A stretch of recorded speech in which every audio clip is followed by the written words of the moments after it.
नमस्कार, खेती और मौसम तक के चैनल में आपका हार्दिक स्वागत है। मैं नरेंद्र वर्मा। किसान भाई, वर्तमान स्थिति में आप देख रहे होंगे, आसमान में बादल छाए रहते हैं। सब दिन में किसी भी समय धूप नहीं निकलती है। तो इस ऐसी कंडीशन में आलू हो, आपका टमाटर हो, मिर्च हो, इनमें झुलसा लगने की संभावनाएं बन जाती हैं। तो आप किसान भाई, सबसे ज़्यादा इसका प्रकोप आलू तथा आपका टमाटर में दिखता है। तो इसको कैसे पहचानेंगे कि झुलसा लग गया है, इसके लक्षण क्या होते हैं? तो जो अगैती झुलसा की पहले हम बात करते हैं और पछेती झुलसा की हम दोनों की बात करेंगे। तो अगैती झुलसा जो होता है, तो यह झुलसा जो है, इसकी प्रारंभिक अवस्था जब शुरुआत होगी, तब जो पौधे की निचली पत्तियां होंगी, उसमें भूरे छोटे छोटे से धब्बे बनेंगे। कुछ समय बाद धब्बे काले या भूरे रंग के साथ गोलाकार आकार ले लेंगे। धीरे धीरे धब्बे आपस में मिल जाएंगे और पूरी पत्ती सूखी सी दिखाई देती है। यह रोग जो अगैती झुलसा है, यह एक अल्टरनेरिया सोलेनाई नामक फफूंद द्वारा फैलता है। और पछेती झुलसा की हम बात करें तो यह झुलसा जो है फाइटोप्थेरा इन्फेस्टेशन नामक एक फफूंद होता है, उसके द्वारा फैलता है।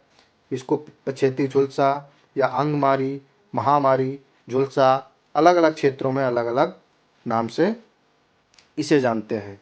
तो इसके क्या लक्षण होते हैं? पछेती झुलसा जो है, इनकी पत्तियां तथा कंद पर दिखाई देता है। इस रोग का जो लक्षण है, पत्तियां तथा कंद दोनों पर दिखाई देता है। रोग शुरुआत में पत्तियां जलीय धब्बे जैसे हल्के हल्के से धब्बे जो है जले जैसे आपको दिखाई देंगे पत्तियों पर। बाद में जो गहरे भूरे या बैंगनी रंग में बदल जाते हैं।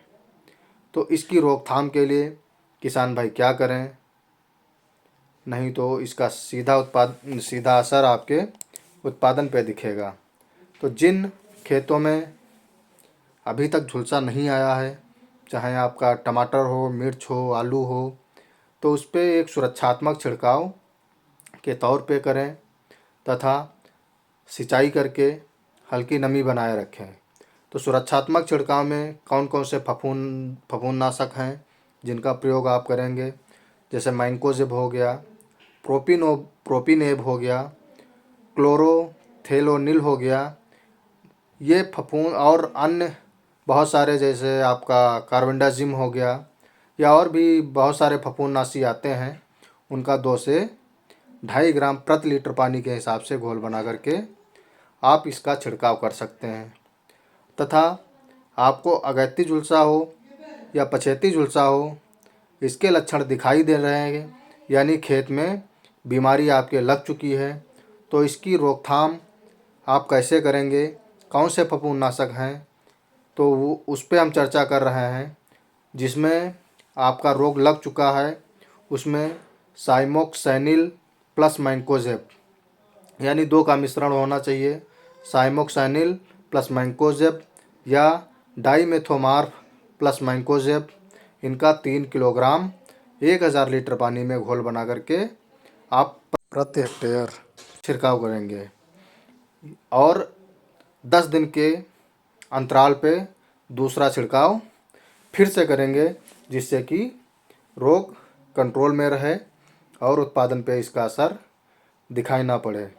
किसान भाई, दवा का छिड़काव तभी करेंगे जब आपके खेत में पर्याप्त नमी हो।